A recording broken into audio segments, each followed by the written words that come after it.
China, a Marxist-Leninist state, believes war with the U.S. is inevitable. But is there a way to beat them at their own game?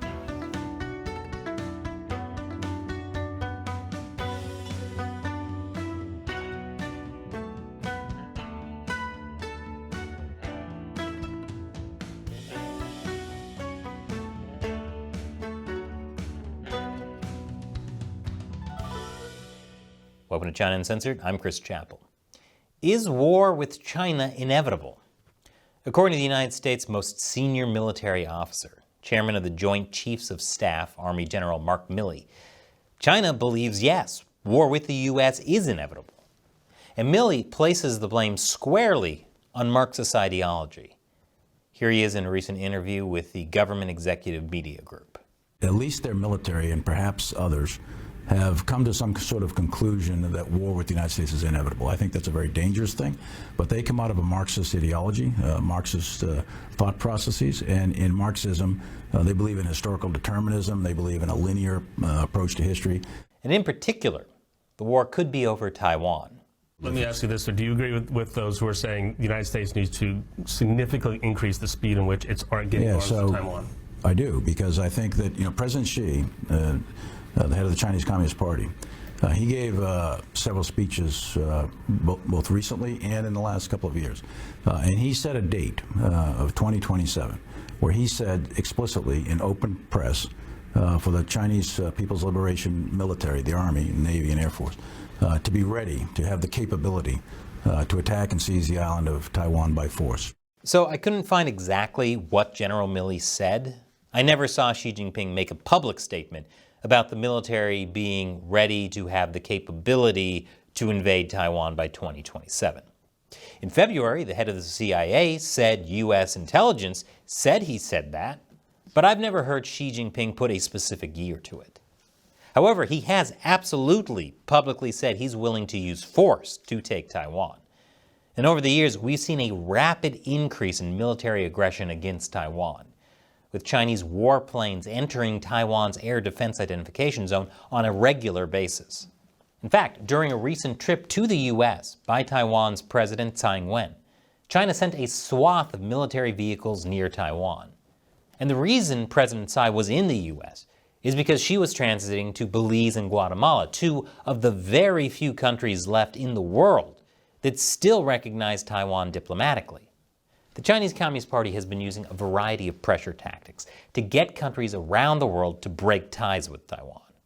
Most recently, at the end of March, Honduras kicked Taiwan out in favor of the People's Republic of China. On her way back to the U.S., President Tsai also met with U.S. Speaker of the House Kevin McCarthy. Of course, Beijing said it would fight back if that meeting happened, which, as always, the threat was all talk.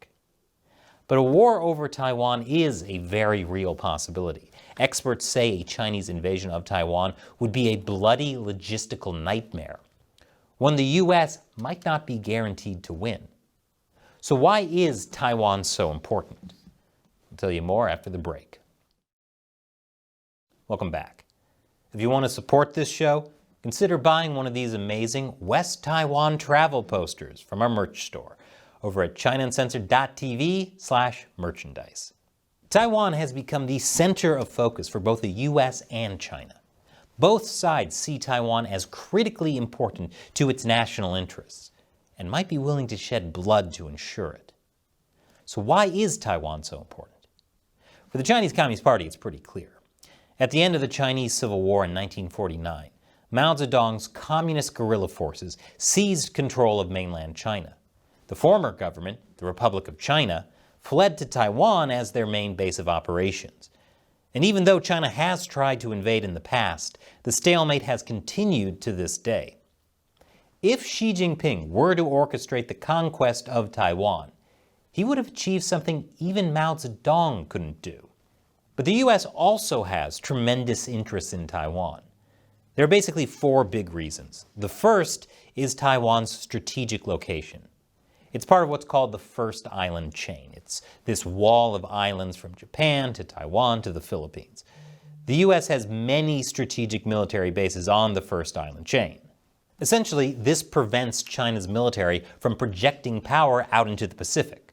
But if the Communist Party takes Taiwan, they can send their military unobstructed out into the Pacific, as well as solidify their control of the South and East China Seas.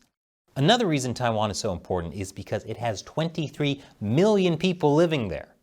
Taiwan is a thriving democracy. The greatest repudiation of the Communist Party's claims that Chinese people can't handle democracy. If the Communist Party took over, it would become a wasteland. One Communist Party official has suggested the party needs to re-educate Taiwanese after they take over Taiwan. Not a comforting statement from a country that has re-education camps where they torture and kill people. Which brings me to the third biggest reason Taiwan is important for the U.S. If the U.S. fails to defend Taiwan's democracy from falling to China's authoritarian regime, the U.S. would no longer be a superpower, and China's iron grip on Asia would be unbreakable. According to Australian journalist Michael Shoebridge, if Beijing were to invade Taiwan successfully, U.S. inaction would profoundly undercut U.S. power and show that America and its allies and partners, including Australia, cannot act together to secure important common interests in the face of CCP action. As author Grant Newsham said on our podcast recently, Asia would turn red almost overnight. And finally, a successful Chinese invasion of Taiwan puts China in a prime position to threaten the United States directly. According to the Center for Strategic Studies, trillions of dollars in shipping goes through the South China Sea. China would be able to effectively sanction the U.S. if it wanted by blocking off shipping. On top of that, Taiwan builds most of the world's advanced semiconductors. An invasion would completely disrupt that supply chain. Remember how bad things were when supply chains were screwed up by COVID? Well, that was when everyone was actively trying to fix it. This would be so much worse. America's technological advantage, including all of the high-tech supplies the U.S. military depends on, would collapse. But since the Chinese Communist Party wants Taiwan so badly, and the United States has to stop them, does that mean war is inevitable? Not necessarily. According to General Milley, even though China considers war inevitable, that doesn't mean it has to be so. I don't believe war is inevitable. I don't think it's imminent. But I do think that we need to be very, very pragmatic and cautious going forward, and we will reduce the likelihood of war if we remain really, really strong relative to China, and China knows that we have the will to use it if necessary. So the Communist Party knows that to get Taiwan, it has to convince the people of the United States that Taiwan isn't important. It isn't worth spilling blood over. And if the Chinese regime can trick Americans into believing the U.S. should abandon Taiwan, then blood will be spilled. So now you know why Taiwan is so important. And if you hear someone saying otherwise, you know what to tell them. And this show would not exist without support from viewers like you. YouTube frequently demonetizes, suppresses, and secretly unsubscribes people from this channel. China Uncensored would be out of business if it weren't for what I call the China Uncensored 50-cent army, fans who support our work. You can support us too for a small monthly contribution on our exclusive social media site on Locals. That's ChinaUncensored.locals.com. But as a thank you to the China Uncensored 50-cent army, I answer their questions at the end of each episode. Today's question comes from Nick Allen 1. Since the Restrict Act gives the federal government the power to outlaw VPNs and any website or app they don't like, and since FOIA requests don't apply to Restrict Act mandates, do you think the U.S. government will outlaw Locals, Rumble, Substack, and other sites that circumvent government influence sites like Facebook, Instagram, etc.? How can the Supreme Court not strike this down as unconstitutional? How did the Twitter files fit into all of this? An excellent question, Nick. We actually covered the Restrict Act in depth on our other channel, America Uncovered. I'll leave a pinned comment with the link. But here's the short of it. First, the good. TikTok itself is not the problem. The problem is the Chinese Communist Party using American freedoms to undermine American freedoms. If you just ban TikTok, the Communist Party may just roll out with something else. So you need legislation that gets to the root of that problem. That's what the Restrict Act tries to do.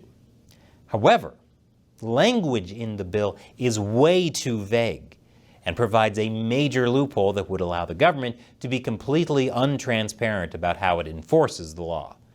And as we know from the Patriot Act, the government does like to overreach. The good news is the bill hasn't even gone to committee for review yet, so there's still plenty of time to change the language of the bill and fix all the problems with it, especially if you call your local congresspeople, both the House and Senate, and tell them what you think. But again, I recommend checking out the full episode we did on it. Thanks for your question and your support, Nick. Thank you for watching. Once again, I'm Chris Chappell. See you next time.